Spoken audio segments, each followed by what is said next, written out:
안녕하세요 여러분, 이지영 변호사입니다. 저 오늘은 제주입니다. 저희가 제주도에 와서 이제 설명회 하고 지금 저희 직원은 현장 접수 받고 있는데요. 또 어제 현장 여러분께 도움이 될 것 같아서 제가 이렇게 카메라를 켰습니다. 사실 유튜브로 이렇게 소통하는 게 어떤 도움이 될까 입주민분들에게 이런 생각 많이 했는데 사실 어제가 되게 재미있는 현장이었어요. 보통은 저희가 설명을 할 때 이렇게 PPT를 만들어 가서 저희 회사에 대한 소개하고 구두로 설명을 하는데 이미 여기 단지 같은 경우에는 본인들 사안에 대해서 이해도도 되게 높으시고 그리고 저의 유튜브 이미 많이 보셔가지고 이 아파트에 필요한 게 어떤 거냐 너무 잘 알고 계셔서 사실 이제 PPT에 대한 설명 없이 두 가지 동영상을 저희가 틀고 어제 설명회를 진행했는데 하나는 이제 도배장판 승소 판결 1,400만 원 세대당 받았다라는 그 영상하고요. 그리고 또 하나는 분양전환 아파트 하자 소송 협상으로 거의 되지 않고 소송을 하여야 되는 이유에 대한 동영상이 있었는데 저도 찍어놓고 오래돼서 사실 까먹고 있었던 영상이었는데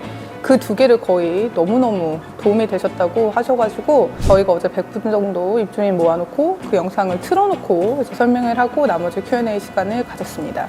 그러면 도배장판 사건 그리고 하자소송 공공임대에서 어떤 건인지 간단하게 말씀드리면 도배장판은 실질적으로 분양계약서 아니고요. 임대차 계약서상 임대인하고 임차인하고 표준 임대차 계약서상 보수의 한계의 규정에 따라서 결국 도배장판 전도 콘센트 등 시공일부터 10년이 지나면 그에 대한 보수를 해줘야 되는 그런 근거 규정에 따라 발생하는 의무라고 생각하시면 되고요.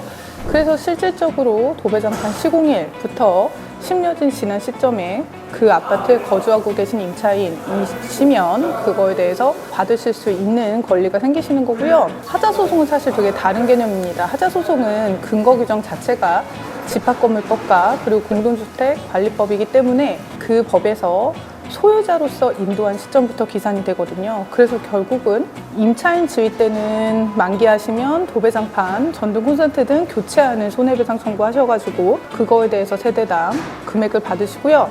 나중에 분양전환 하시고 입주자 대표회의가 구성이 되시고 나면 입주자 대표회의가한테 채권량도 받으셔서 전용부문에 대한 2, 3, 50 연차 제척기간 도가 방지되지 않은 절차들을 진행하시면서 하자소송 청구하시면 됩니다. 그래서 어제도 많이 질문이 나온 내용인데 이렇게 청구권자가 다르기 때문에 시점이 조금 오래 걸릴 수가 있어요. 왜냐면 분양전환 하실 때 감정평가 나오시고 또 가격이 나올 때까지 시간이 걸리잖아요. 그래서 여기서 중요한 점은 저희 같은 전문 로펌 만나시고 소통 잘 된 로펌 만나셔서 이 시간 끝날 때까지 지치지 않으시고 각 단계들 받으실 수 있는 금원 전부 다 받으시는 게 중요하다고 할 것입니다.